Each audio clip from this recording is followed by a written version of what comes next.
Jangan lupa untuk subscribe dan nyalakan lonceng notifikasinya.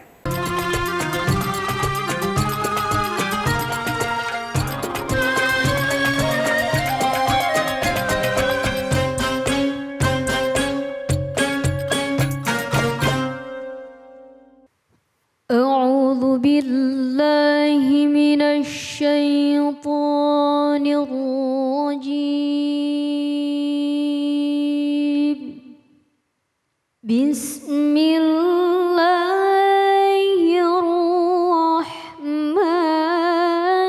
الرحيم يا أيها الناس إنا خلقناكم من ذكر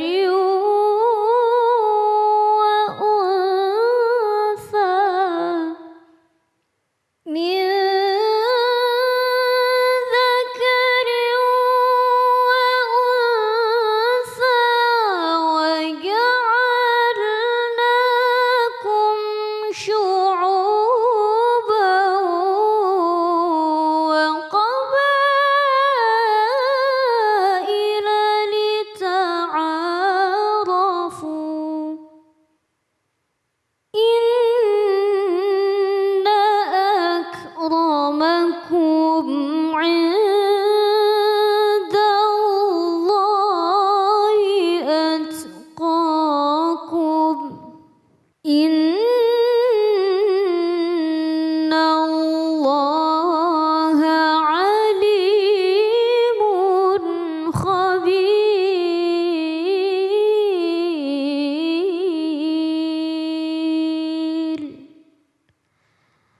صدق الله العظيم.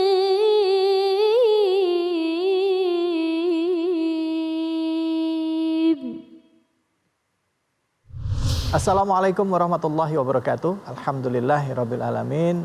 Puja dan puji kita panjatkan atas kehadirat Allah subhanahu wa ta'ala. Tidak lupa kita berikan salawat dan salam kita kepada junjungan kita Nabi besar Muhammad sallallahu alaihi wasallam. Alhamdulillah kita kembali lagi bersilaturahim di Ahad ini dalam program Khazanah Islam Metro TV bersama dengan Imam Besar Masjid Istiqlal yaitu Profesor Dr. Kiai Haji Nazaruddin Umar yang insya Allah akan selalu setia ya bersama kita setiap akhir pekan untuk memberikan ilmunya kepada kita supaya kita bisa lebih memahami Islam secara tepat dan juga bisa mengaplikasikannya dalam kehidupan kita sehari-hari insya Allah.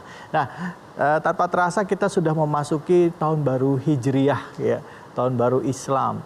Nah, tentunya kita sebagai umat Islam walaupun tidak besar-besaran perayaannya tetapi kita bisa memaknai tahun baru ini sebagai semangat baru untuk bisa memperbaiki diri kita sebagai manusia lebih baik lagi. Nah, kajian kita kali ini mengenai tahun baru Islam sangat menarik. Prof, ada orang yang bertanya, Prof, kenapa tahun baru Islam itu diambilnya dari peristiwa hijrahnya Rasulullah Shallallahu Alaihi Wasallam? Kenapa tidak diambil pada saat peristiwa Rasulullah misalnya Isra Mi'raj atau peristiwa Rasulullah diangkat menjadi nabi dan lain sebagainya? Silakan, Prof.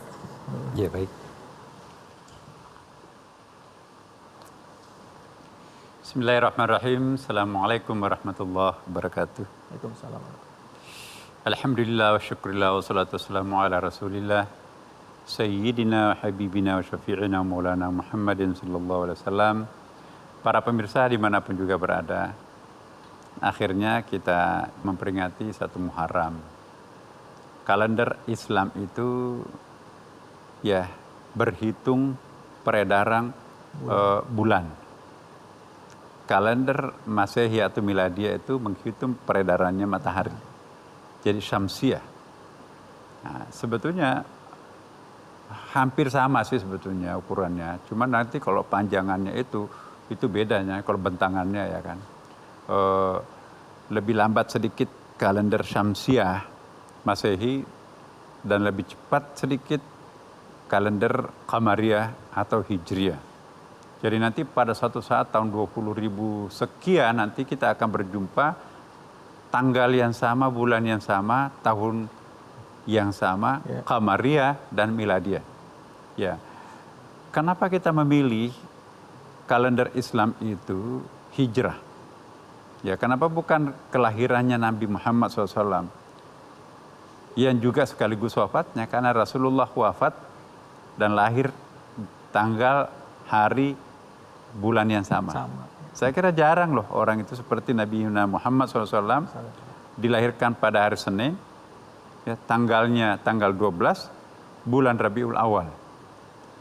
Wafatnya juga hari Senin, tanggal 12 Rabiul Awal.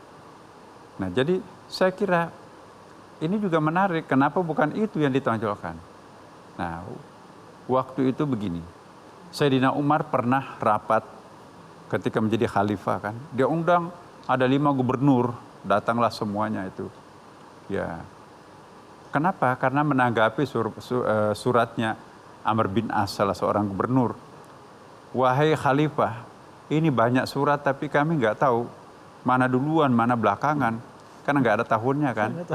Wah, administrasinya Umar itu kan bagus tuh. Hanya rapatlah, ayo ke sini semuanya.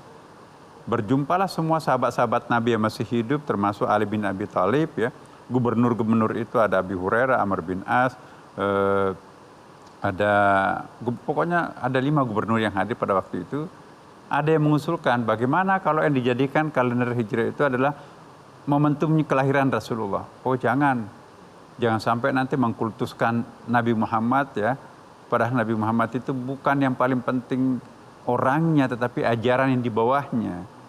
Kalau begitu bagaimana kalau yang kita jadikan kalender itu turunnya Al-Quran, nuzul Quran. Itu kan pertanda pengangkatan Nabi Muhammad SAW sebagai Nabi. Ada lagi yang mengusulkan bagaimana kalau peristiwa Isra Mi'raj. Ya. Nah, Ali bin Abi Thalib mengusulkan, ya bagaimana kalau yang dijadikan standar patokan adalah hijrahnya Nabi Muhammad, kan itu kan sangat monumental. Sepakatlah seluruh gubernur yang hadir dan juga para sahabat yang tersisa pada waktu Umar bin Khattab itu, oke, kita setuju dengan pendapatnya Sayyidina Ali. Disitulah mengapa yang dipilih kalender Islam itu adalah hijrahnya Rasulullah SAW dari Mekah ke Madinah. Karena Nabi itu kan beberapa kali hijrah kan. Ada pernah hijrah ke Taif, tapi nggak sampai ke itu kan diusir ya. Nah, hijrahnya ke Madinah itu yang dijadikan patokan.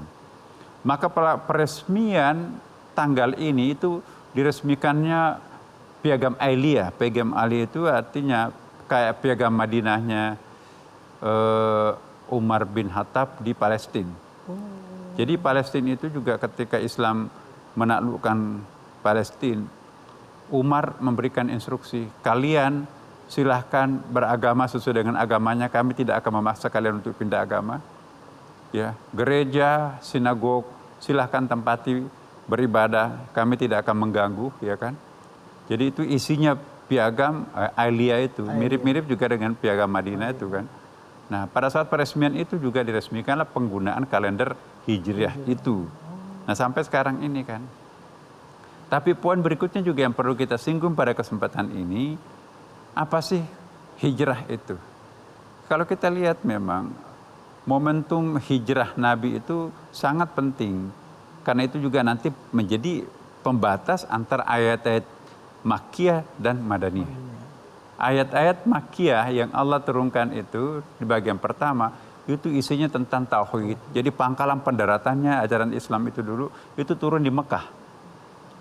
Tapi setelah Nabi Mi'raj ke atas itu muncul semangat baru dan Nabi memutuskan lebih baik kita pindah.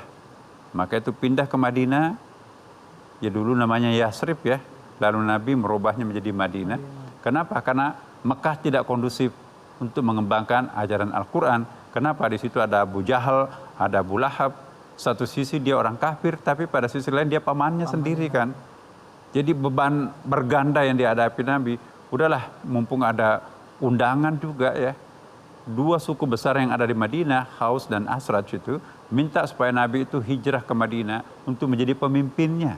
Akhirnya begitu datang Rasulullah ke Madinah, itu dijemput dengan tala'al badru alaina. Jadi luar biasa. Satu yang menjemput kedatangan Nabi, tapi satu yang mengusir kepergian Nabi. Nah, jadi hijrah di sini mengandung arti yang sangat penting, membatasi antara Makkah dan Madinah. Madaniyah itu ayatnya turun tentang syariat Islam itu. Rukun Islam itu turunnya di Makkah, itu di Madinah itu. Di Madinah itu tauhid. Nah, jadi hijrah itu memang tidak cukup, ya 1 semester kalau mau dibahas ya kan, tidak cukup di sini ini. Cuma poin yang saya ingin saya garis bawahi di sini, bahwa peringatan 1 Muharram itu diambilkan dari peristiwa hijrahnya Rasulullah, bukan turunnya Quran, nuzul Quran, bukan bulan Ramadan. Tapi kenapa? Karena momentum hijrah itu kita nanti akan hijrah, bukan saja hijrah secara fisik ya, tapi transformasi dari masyarakat kabilah ke masyarakat ummah. Ya.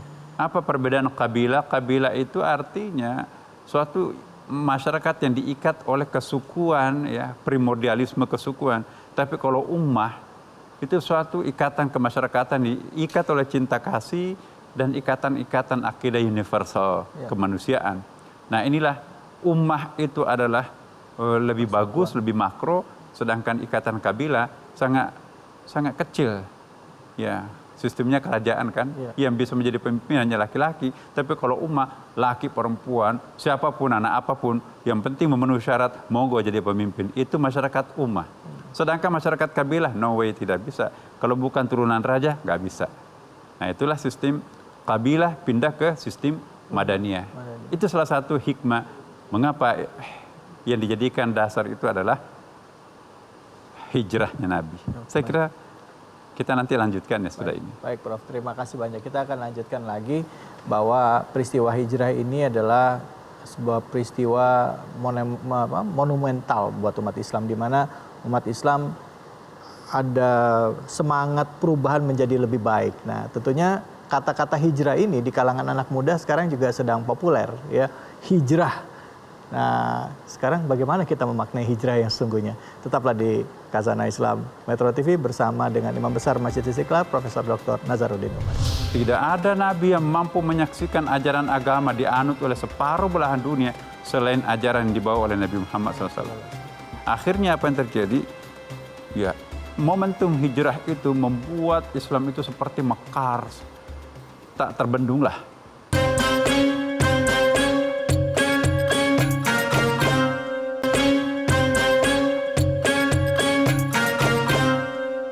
Ya, alhamdulillah kalau tadi kita sudah mendengarkan alasan kenapa tahun baru Islam disebut sebagai tahun baru Hijriyah. Ya, dipilih peristiwa hijrahnya Rasulullah dari Mekah ke Madinah. Nah, sekarang kita coba gali lebih dalam apa sebenarnya makna dari kata hijrah itu sendiri. Prof, silakan. Ya. Prof, kita lanjutkan. Baik para pemirsa, hijrah itu dari akar kata hajar. Hijrah dalam Al-Quran itu ada banyak bentuknya. Ada fi'il mudhari, yuhajir, ada fi'il madhi, hajara, dan hijriyah, ada hijrah gitu kan. Sebetulnya maksudnya itu sama semuanya, hijrah dan hijriyah, cuman kalau lebih Arabnya itu hijriyah. Hijriyah. Ya, hijrahnya Nabi. Kalau hijriyah itu lebih kepada sifatnya. Apa yang harus kita pelajari dari momentum hijrah ini? Tahun baru itu sendiri juga adalah tahun yang sangat monumental. Sebelum ada sistem kalender baru itu, tanggal dan bulannya memang sudah ada, harinya juga sama ya.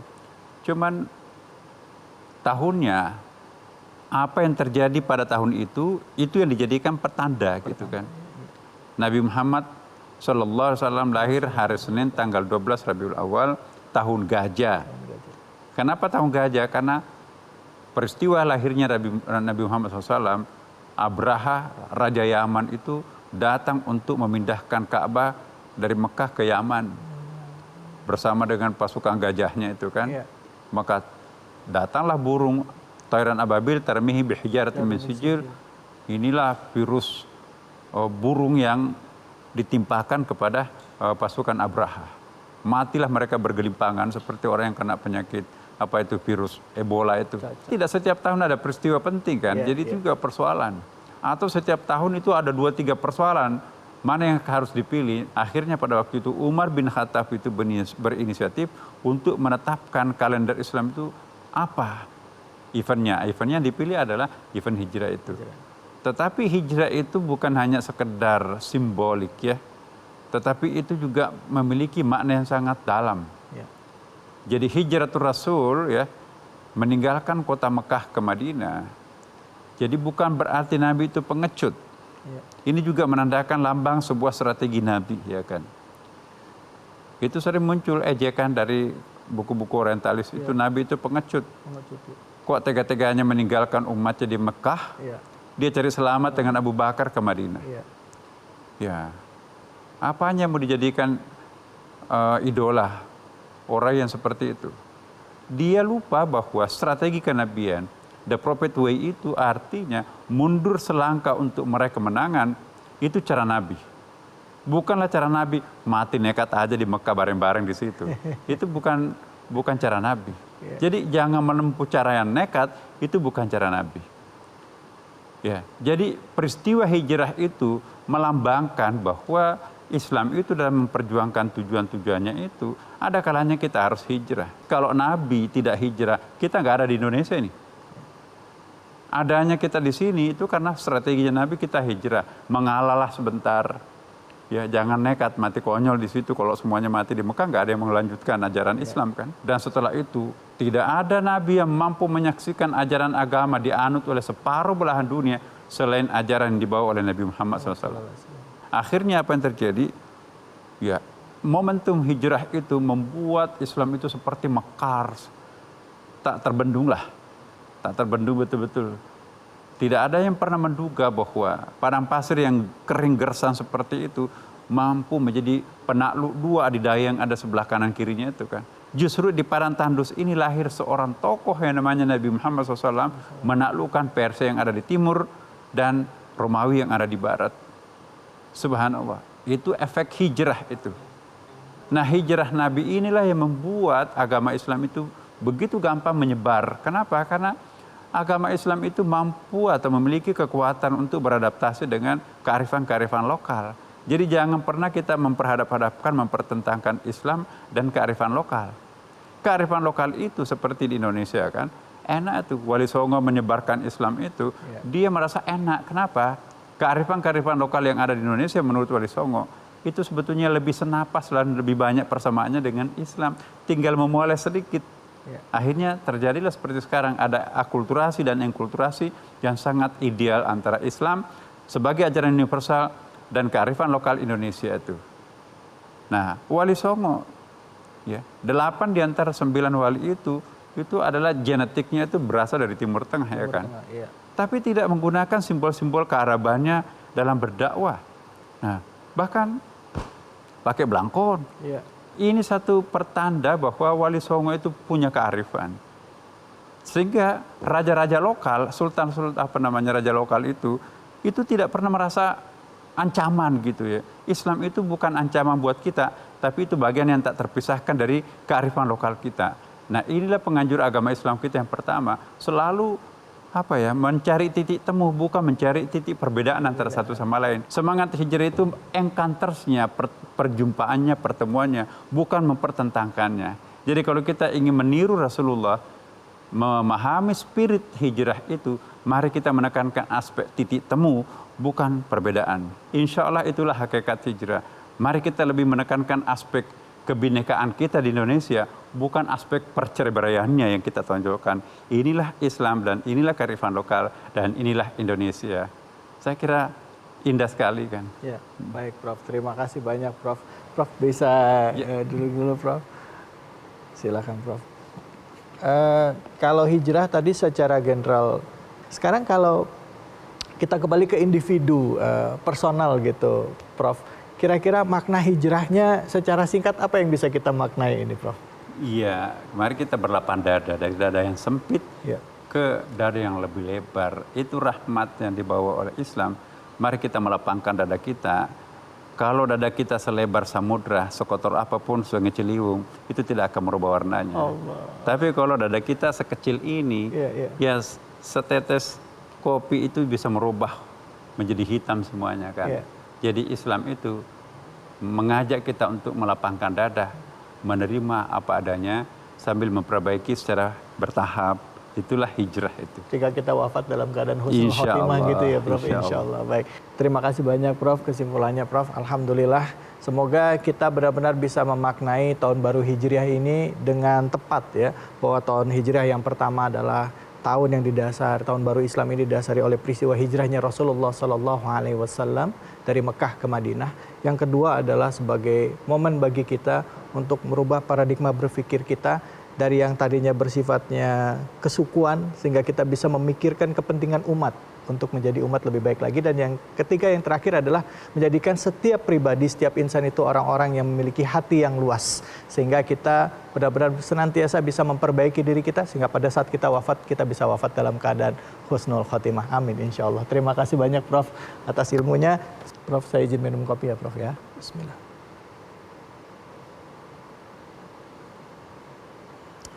Alhamdulillah. Luwak hitam baru, tidak kemanisan, mantap. Beli satu, gratis satu. Jangan sampai kehabisan.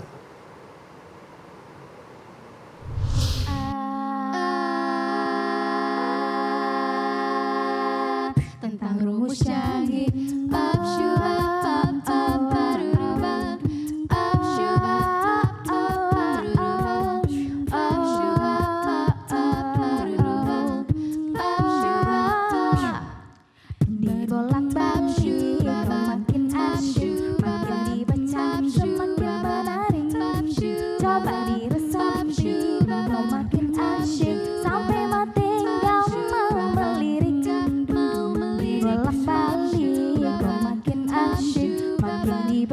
semakin menarik, coba diresapi, kau makin asyik, sampai mati gak mau melirik.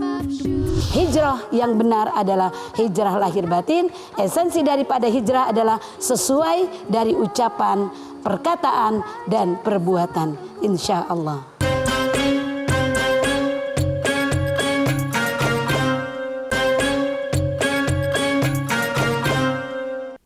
Pada 3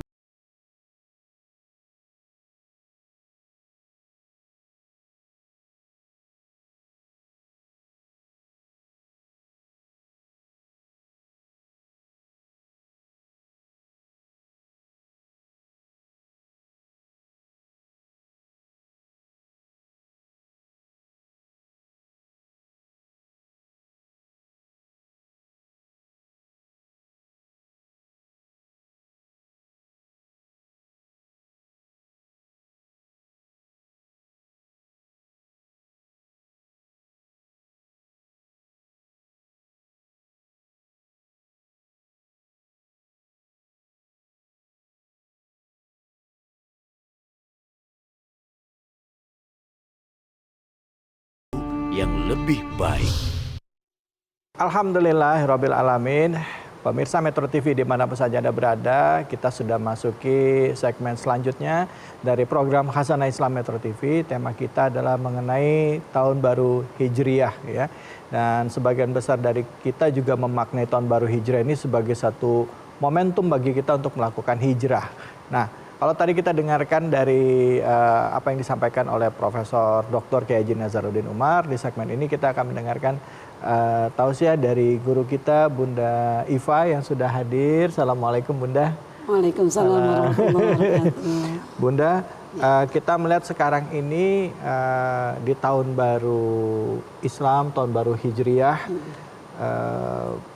mungkin dalam beberapa tahun terakhir lah ya, banyak yang memaknai ini sebagai ini momen yang baik untuk hijrah juga gitu. Merubah kebiasaan buruk menjadi kebiasaan yang baik. Sampai-sampai ada komunitas hijrah yang sekarang ini marak di beberapa tempat. Nah, bagaimana Bunda menyikapi hal ini dan bagaimana pula seharusnya kita umat Islam bersikap ya terhadap momen baik dan bagaimana caranya kita memperbaiki diri dengan cara yang baik. Silakan Bunda. Ya, baik Mas David. Iya Bunda, silakan. Mohon izin. Aduh, saya nggak berani ini Bunda. Silakan Bunda. Bismillahirrahmanirrahim. Assalamualaikum warahmatullahi wabarakatuh. Alhamdulillahirabbil alamin. Allahumma shalli ala sayyidina Muhammad wa ala ali sayyidina Muhammad wa barik wa sallim. Pemirsa dimanapun berada yang insya Allah selalu dirahmati Allah Subhanahu wa ta'ala. Sebagaimana tadi disampaikan bahwa fenomena yang terjadi pada saat ini terutama di kalangan milenial kita. Itu ketika kita berbicara hijrah, maka berbondong-bondong kita ingin melaksanakan hijrah itu sendiri. Tentunya kita sama-sama tahu arti daripada hijrah itu adalah kita berpindah. Tentunya ketika kita pindah ada sesuatu yang kita tinggalkan dan ada sesuatu yang kita tuju. Ketika kita berpindah dari rumah kita menuju tempat yang lain, menuju suatu kota yang lain, maka itu disebut hijrah.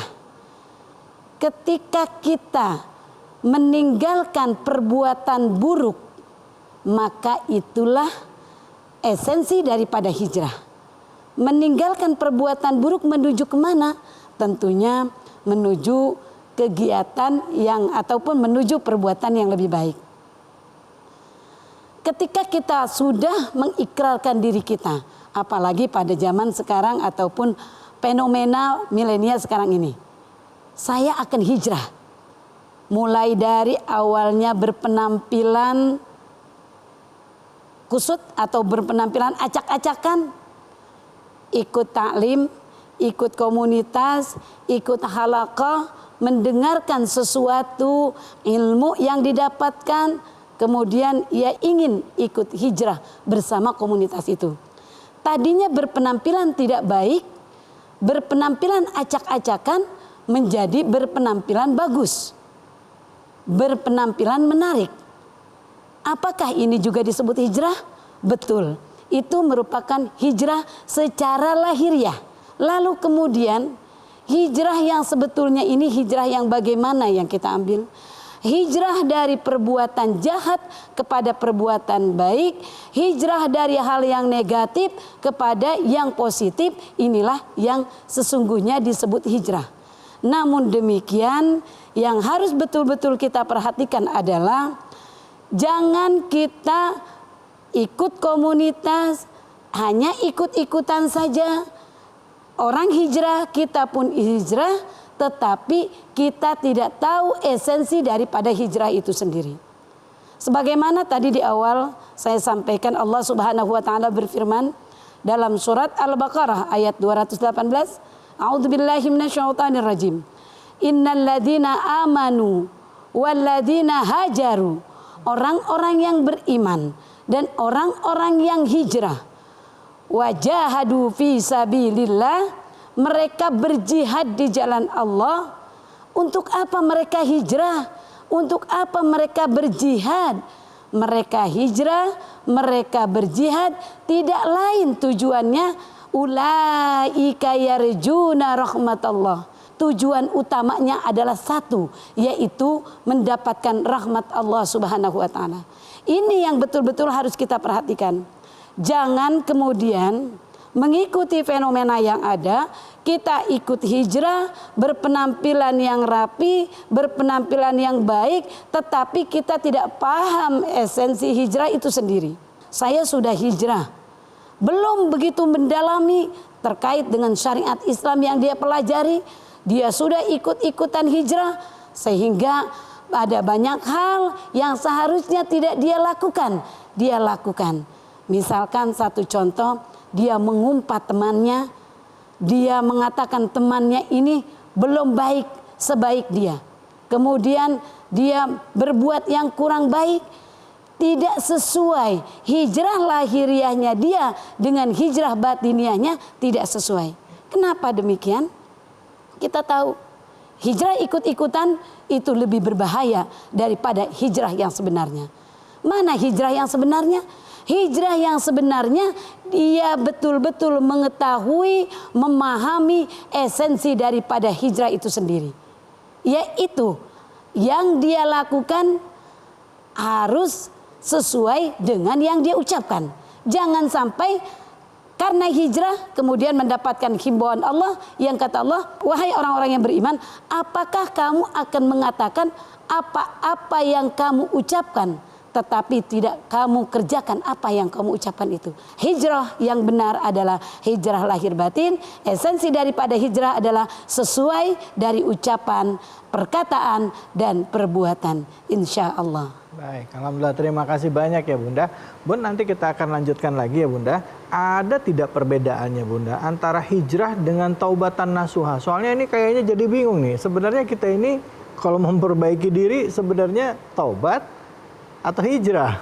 Nah, terus bagaimana caranya kita supaya bisa istiqomah? Tapi nanti jawabnya ya Bunda ya. Bagaimana kita bisa menjaga keistiqomahan di dalam memperbaiki diri kita, dalam memantapkan niat hijrah kita di tahun baru hijriah ini. Tetaplah di sini di Khazanah Islam Metro TV. Ada hal yang harus kita perhatikan, trik dalam rangka menjaga keistiqomahan hijrah. Yang pertama adalah meluruskan niat. Kedua yang harus kita perhatikan sebagai tipsnya adalah betul-betul harus menanamkan keikhlasan dalam hati. Dan yang terakhir adalah tawakal kepada Allah Subhanahu wa Ta'ala.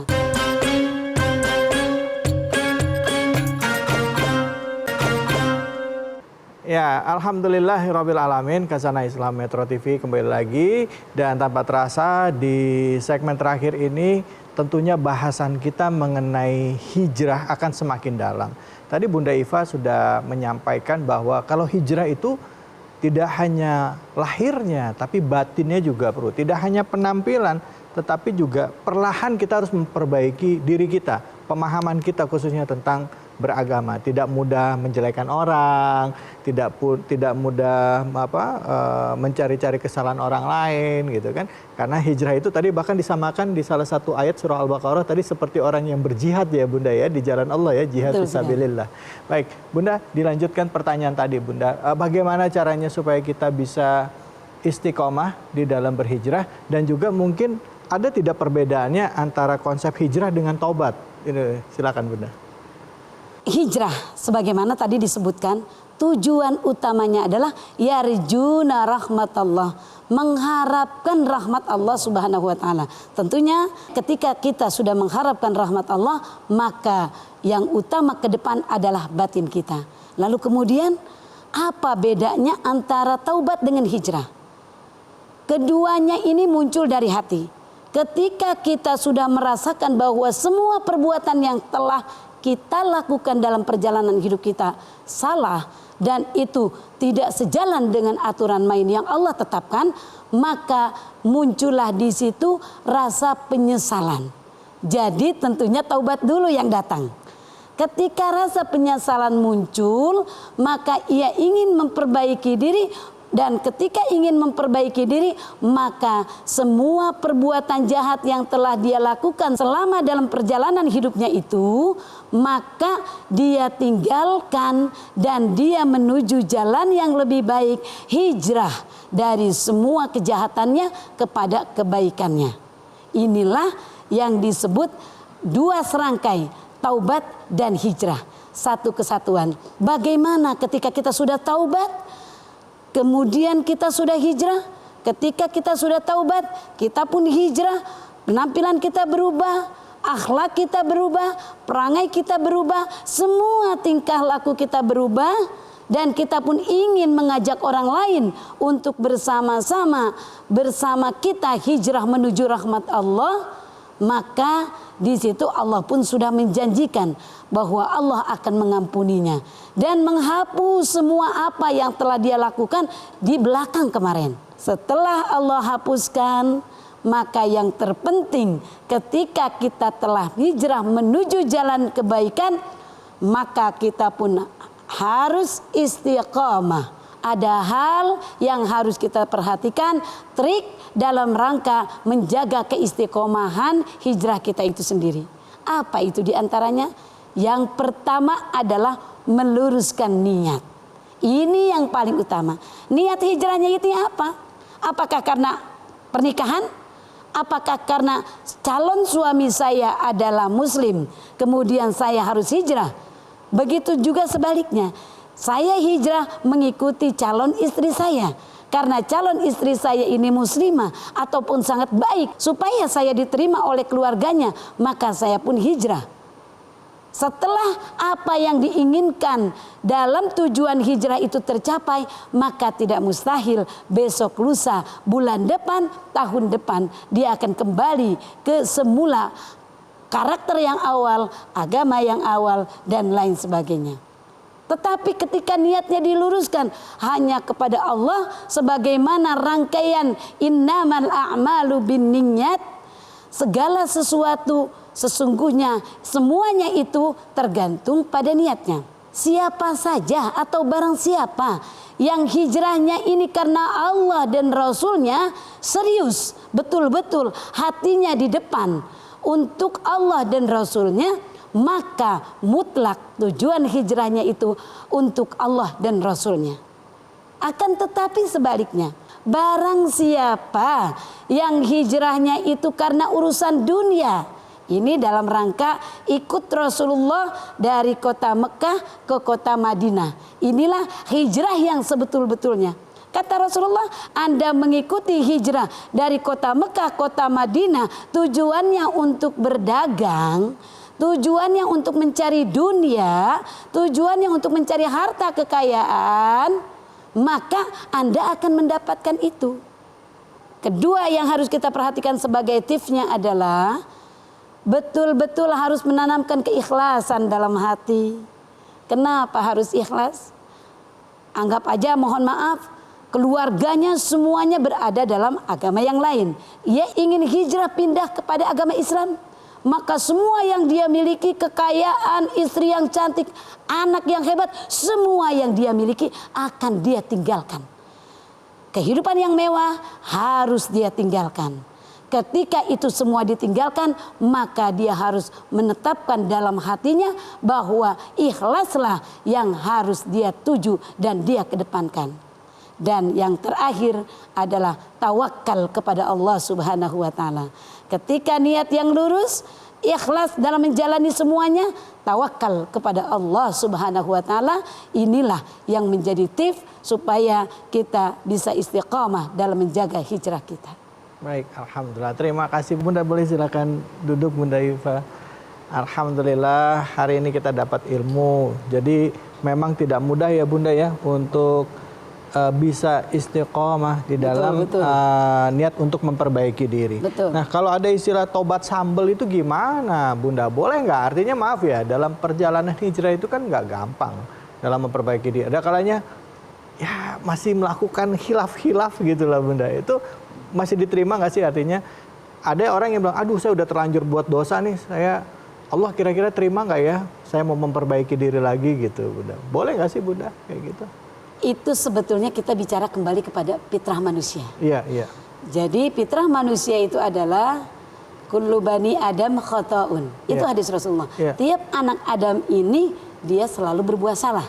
Tentunya ketika dia sudah taubat nasuha, ada taubat sambal. Ketika dia sudah taubat nasuha, betul-betul dia berupaya keras sekali untuk bagaimana saya selalu berada di dalam jalur itu.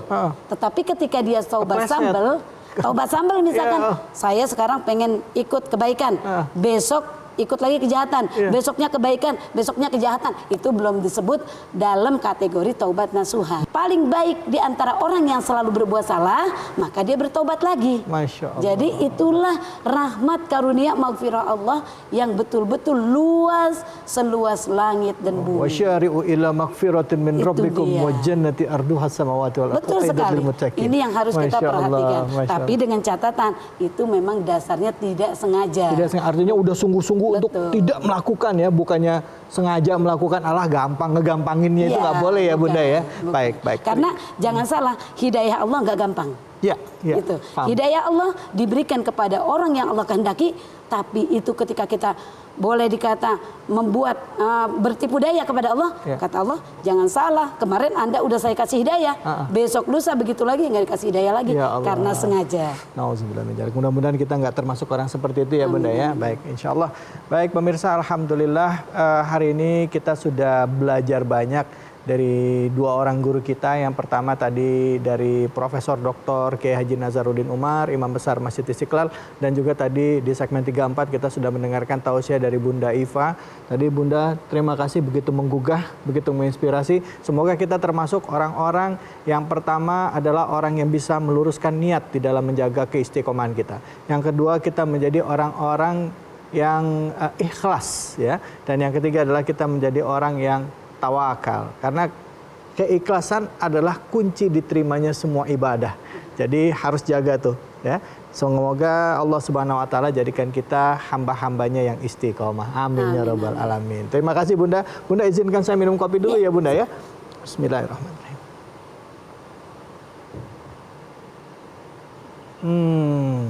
Alhamdulillah.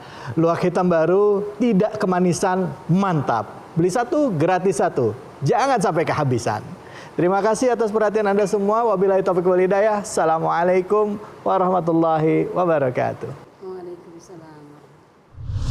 Allahumma salli ala Muhammad, ya Rabbi salli alaihi wasallim. Allahumma salli ala Muhammad, ya Rabbi balighul wasilah. Allahumma salli wa sallim ala Muhammad, sayyidina wa maulana Muhammad, adada ma bil millahi salatan daimatan bidawami mulkillahi. Ya Allah, limpahkan rahmat kesejahteraan untuk teladan kami Nabi Muhammad, senantiasa di dalam lindunganmu selamanya, dalam kasih sayang Allah. Metro TV, knowledge to elevate.